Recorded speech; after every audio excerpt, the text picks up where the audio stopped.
Salam kasih Kristus buat brother semua. Ada 6 hal yang wajib diketahui oleh orang Katolik tentang sejarah Ekaristi. 1. Dari Passover menuju Ekaristi. Umat gereja perdana melihat perjamuan malam terakhir dari sudut pandang santapan Passover. Dilakukan di ruang atas, yang biasanya digunakan untuk diskusi kitab suci bersama imam. Di atas meja pendek tersedia hidangan untuk mengenang penderitaan sebagai budak di Mesir. Air garam sebagai lambang air mata, dan sayur pahit sebagai lambang kepahitan yang dialami oleh nenek moyang. Buah-buahan dalam bakul. Roti tak beragi diletakkan di samping piala berisi anggur. Domba panggang yang melambangkan korban, dan torehan darah domba pada pintu mengingatkan penyelamatan malaikat dari penjajahan Mesir. Hal yang ditunjukkan dalam perjamuan malam terakhir adalah Yesus mengambil roti. Mengucap syukur seraya bersabda, "Ambil dan makanlah. Inilah tubuhku yang akan dikorbankan bagimu." Pada akhir perjamuan, ketika mengambil piala berisi anggur, Yesus tidak melakukan sebagaimana layaknya dalam perjamuan. Tetapi dia bersabda, "Ambil dan minumlah. Inilah darahku yang akan ditumpahkan bagimu dan semua orang demi pengampunan dosa." Ketika mereka minum dari piala yang sama, dan makan dari satu roti, mereka mengalami kebersatuan dengan Kristus.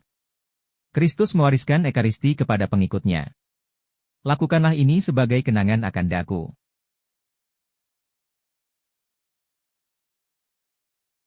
Dua. Dari perjamuan menjadi ibadat. Awalnya para rasul menyebut Ekaristi sebagai memecah roti. Namun kemudian mereka merasa perlu memisahkan sisi ritual dari perjamuan makan. Sebab terjadi penyalahgunaan acara makan-makan dan mereka ingin membuat ritual memecah roti sebagai ibadat yang syarat doa. Para rasul menuliskan perkembangan Ekaristi di akhir abad pertama. Ekaristi digeser ke hari Minggu untuk mengenang kebangkitan Kristus. Sebagai ganti acara makan, umat Kristiani perdana memilih liturgi sabda yang meniru ibadat di sinagoga, yang terdiri dari pembacaan ayat-ayat kitab suci, nyanyian mazmur dan khotbah. Mereka lalu menambahkan doa umat dan pujian. Struktur dasar perayaan Ekaristi praktis sudah terbentuk pada tahun 150 oleh Santo Justin Martir. Ketika itu misa biasanya diselenggarakan di rumah-rumah umat. Dalam Ekaristi hari Minggu, terdapat 2 bacaan yang dibaca oleh lektor, lalu homili oleh imam. 2 persembahan dan pembagian komuni. Kolekte dimaksudkan untuk membantu para janda, yatim piatu dan mereka yang berkekurangan. Tugas uskup, imam dan diakon sudah terinci sejak abad pertama.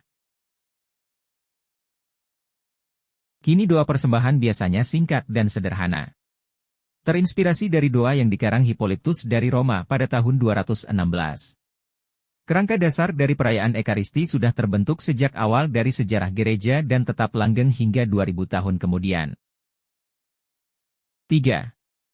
Tubuh Kristus yang berkembang. Pada tahun 313 adalah titik peralihan Kristianitas. Pembantaian umat Kristen berakhir. Konstantin membebaskan umat dan menyumbangkan banyak dana pembangunan basilika, tempat untuk merayakan Ekaristi. Dan secara otomatis perayaan Ekaristi tidak lagi dirayakan di rumah umat. Pada saat inilah muncul upacara agung di gereja yang besar. Prosesi dan nyanyian bernotasi karya Santo Ambrosius. Lagu litani yang memadukan suara ribuan anggota kor. Asap dupa, lonceng, kebiasaan mencium benda-benda sakral. Ketika mempersembahkan misa, imam mengenakan jubah senator Romawi yang dikenal sebagai vestment karena bentuknya yang sangat serupa. Kemudian mengenai cawan dan piala sederhana telah disempurnakan. Dalam era ini, bermunculan uskup yang luar biasa, yang kini disebut sebagai Bapak Gereja. Antara lain Agustinus dan Chrysostomus, yang homilinya kaya dengan teologi dan aplikasi pastoran. Tema khotbah mereka adalah tubuh Kristus atau Ekaristi yang membangun tubuh Kristus atau gereja. 4. Ekaristi yang terasing bagi umat. Katedral berarsitektur gotik yang agung bermunculan di abad pertengahan di Eropa. Prosesi religius dalam perayaan Orang Kudus. Munculnya kebiasaan berziarah ke tempat-tempat suci. dan lahirnya berbagai ordo religius menandai era yang oleh para sejarawan dinamakan sebagai era kebangkitan iman. Partisipasi umat dalam misa menjadi terbatas. Sekat tembok atau teralis besi memisahkan umat dari altar dan kor. Biarawan dan imam sering menyelenggarakan liturgi untuk kalangan mereka sendiri tanpa umat. Misa dipersembahkan dalam bahasa Latin, bukan bahasa sehari-hari awam. Ketika umat protes karena susahnya mengikuti misa, altar tambahan disediakan di samping altar utama. Imam menghadap ke tembok dan berdoa dalam bahasa Latin. Atas permintaan umat, imam mengangkat hosti setinggi-tingginya agar bisa terlihat oleh mereka yang berada di belakang. Konsili Lateran keempat pada tahun 1215, memperkenalkan ajaran transubstansiasi, yaitu bahwa roti berubah menjadi tubuh Kristus sebagai sanggahan atas pandangan sesat berengar dari Tours yang meyakini bahwa semuanya hanyalah simbol belaka.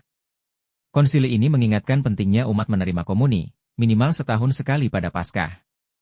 Adorasi pada sakramen Maha Kudus banyak dilakukan pada era ini. 5. Reformasi dan Misa Tridentin. Dewan Uskup bertemu dalam Konsili Trente untuk membahas pembaruan liturgi pada tahun 545. Paus Pius kelima menerbitkan buku panduan perayaan Misa Kudus untuk Gereja Barat.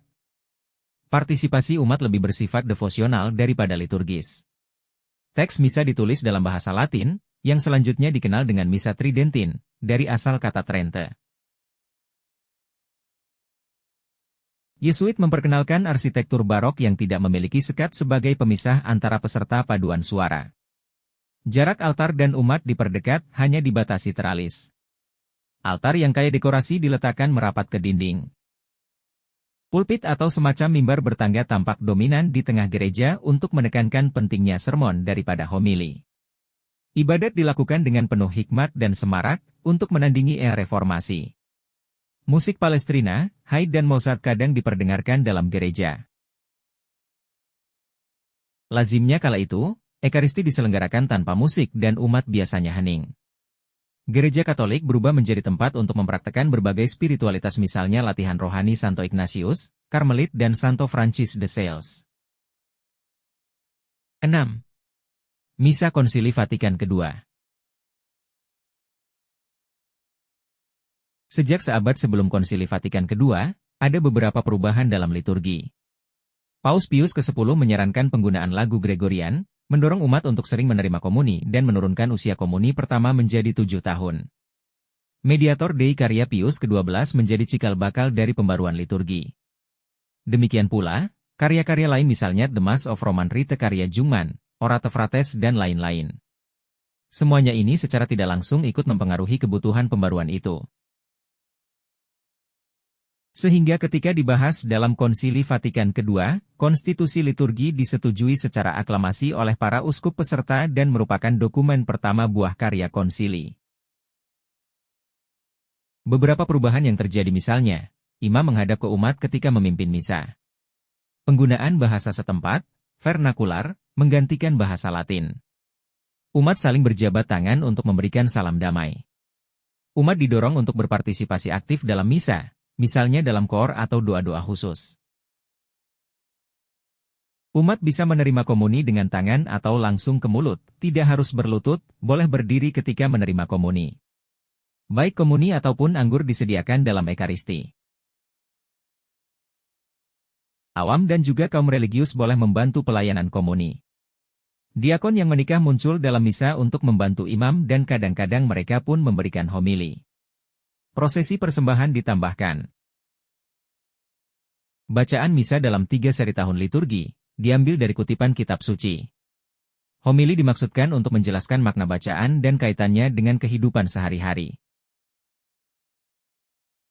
Arsitektur gereja lebih menekankan segi fungsional dan minimalis dalam dekorasi.